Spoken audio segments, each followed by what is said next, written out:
So I can adjust the brightness and the dimness of this app. So I made it darker in here, simply sliding my finger across and readjusting where I'd like it to be. So we don't have to have it as bright. So it's a nice difference. We can also adjust the speed via the app. So I can have it slowed right down to minimum, or we can speed it right up to maximum. And this is with the liquid wheel. So the liquid wheel will behave a little differently because the bubbles will move in a different pattern. But what I like about this is that it enables us to have some really quick bubbles moving, and then if I want to slowly slow it down via the minus button, and we can have it more morphing, or I can just touch where I want it to go and sort of watch what it does, or speed it right back up again. I can also easily with this app be able to turn it so that the rotation goes backwards. So if this was a wheel, say, of our balloons and butterflies, and it's going currently clockwise, I'm able simply on the app to go counterclockwise. As you see now, my bubbles are going to the left in the opposite direction. And we can go clockwise again.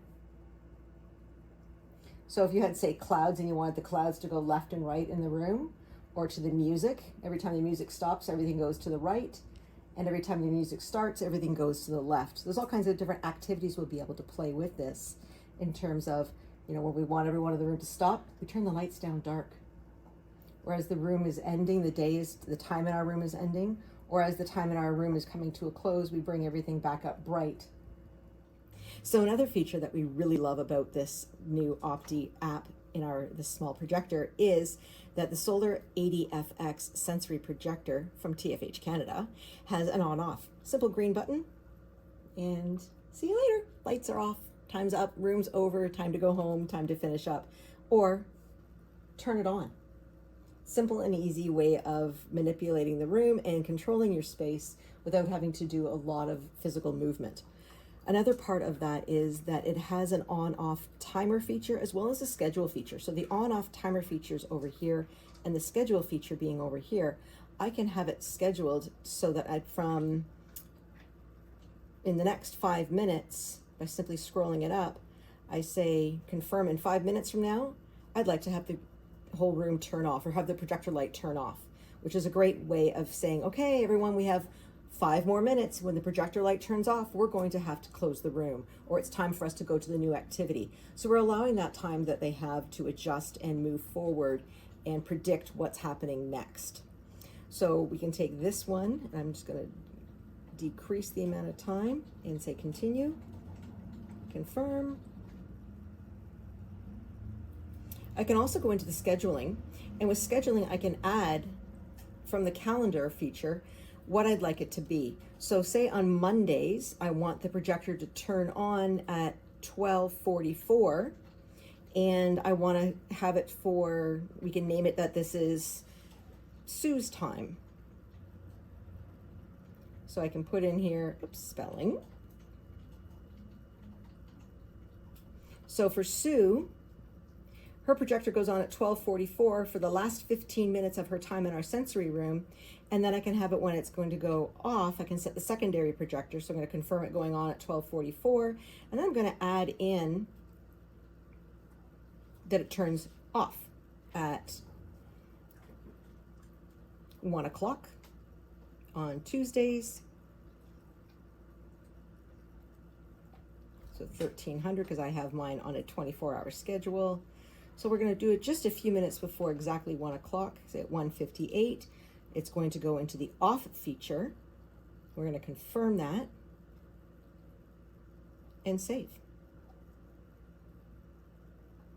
So now I have it turning on at 12:44 and turning it off at 1:58 or 13:58.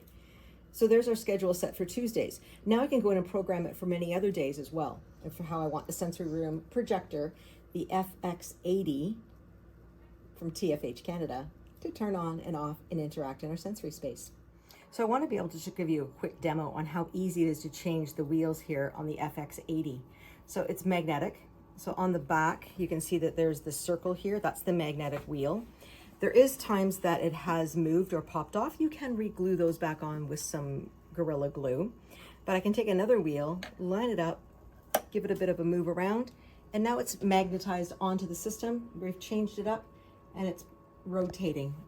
So I can give you an idea again how quickly and easy that was. Pull this one off, put that one on, line up the magnet, and there we go. So it's pretty easy to do with any of the wheels. I want to also show you how a liquid wheel typically begins, because this liquid wheel's been on for a while, so you can see that it's been a lot of morphing and the bubbles have really congealed and moved around together. So I have a brand new wheel that has not been on yet, and I'm going to start it up. So it is already that it's got some movement here, but you'll see as it's coming around to the top side, once we get it going here and it's warming up, there's not as much movement in the oils that are inside those plates of glass. So give it some time. You can see that they're starting to move a little bit. We're getting some happening, but right at the very beginning, we've had people ask us why it doesn't look as it does on a wheel that's been going for a while. Now we're getting into the motion, but we're still going to get into a lot of white because a lot of the color liquid is still at the bottom other side of the wheel. One thing we do suggest that you can do for this is warm that wheel up beforehand. One way you can do that is by putting it between your warm palms, holding it against the torso of your body to warm it up.